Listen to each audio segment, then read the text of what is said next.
So long to come back to Australia, mate? Yeah, I think it's probably commitments other places, touring everywhere else. And they got us at the beginning of the year.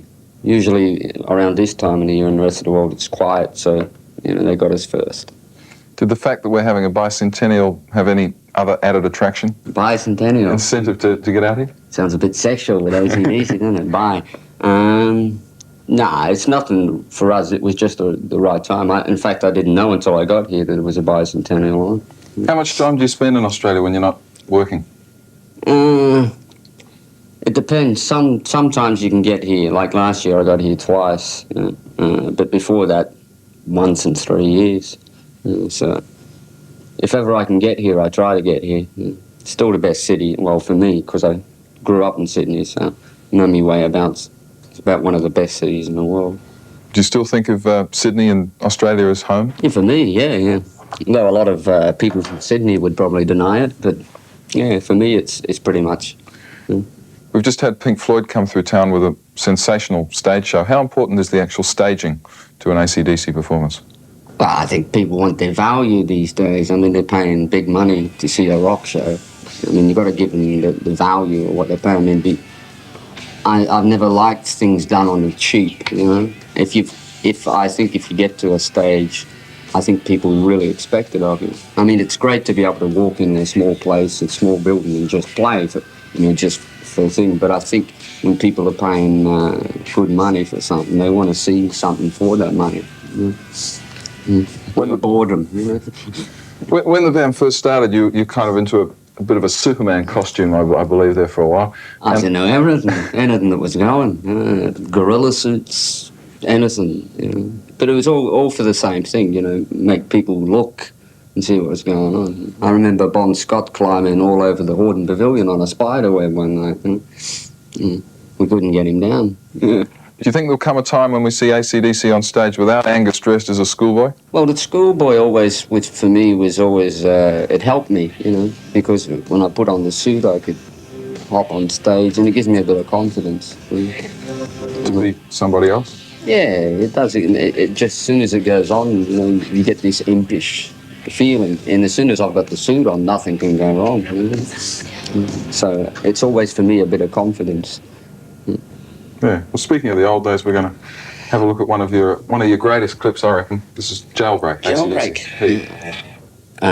Around the World, which was Let There Be Rock. That opened the door for us, as soon as that album came out. And that's probably one of my favourite albums. I like Highway to Hell very much. Back in Black.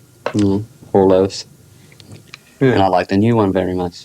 Blow Up Your Video is an interesting title that had us a little worried there at MTV when we saw the title of that. What's the message behind that one? For us, it was always, we were probably a band that's best seen in a live situation. And that's how the title came about. It's not to be taken like go out and blow up your video. It's more, how do you say, instead, because everything's automatic these days. A kid can flick on the button on the TV and he's got a remote control. You can zoom through everything and get it coming in from all over the world. You can turn on your radio and get rock coming in from America. So for us, the best thing as a band, it was always we were great on stage. You've always had the image of being a pretty hard-living, hard-drinking band. How hard living, good hard drinking? Oh yeah. Well, am I right or wrong? I can't say any. My missus isn't right. How close is that to the truth?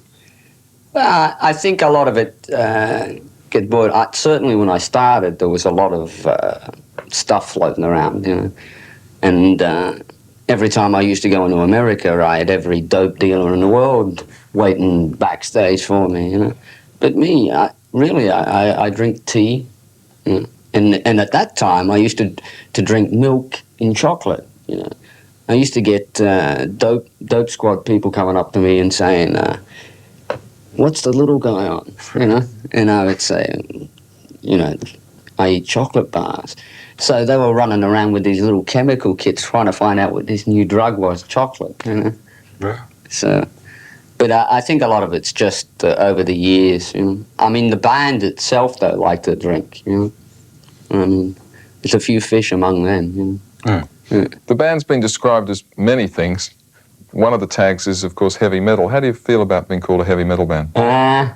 Yeah, well, for us, when we started, and people would say, "What are you doing? You were playing rock and roll music, you know," and to get through, I mean, it was a bit louder than most, you know, and we were never conscious of what people really thought of us. We just went out there to play, you know. And we found out long ago the best thing that we done on stage was rock music. You know, we knew how to rock, and that's for us all it is. If anything, it's probably hard rock music. It's not. We've been called punk. I think in Britain they used to call it new wave, and America was always looking for a good tag for us.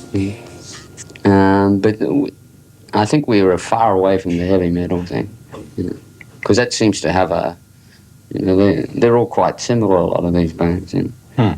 They've all got these sort of, oh, sorry, I'm bumping the mic here. They've all got these pre-planned footsteps and stuff. You know. And the spandex tights and all the gear. Yeah, and, you know, and they've always got the guy with the blonde rug going. Yeah. And the drummer that smiles at the camera, you know.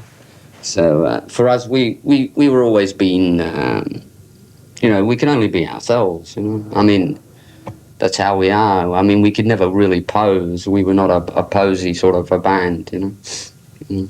So Bon Jovi are safe at the moment. Oh, yeah, I think they're all safe. Mate, congratulations on the new album. Congratulations on the tour. Thanks for coming home. Yeah. And my pleasure, Richard. thanks for being on MTV.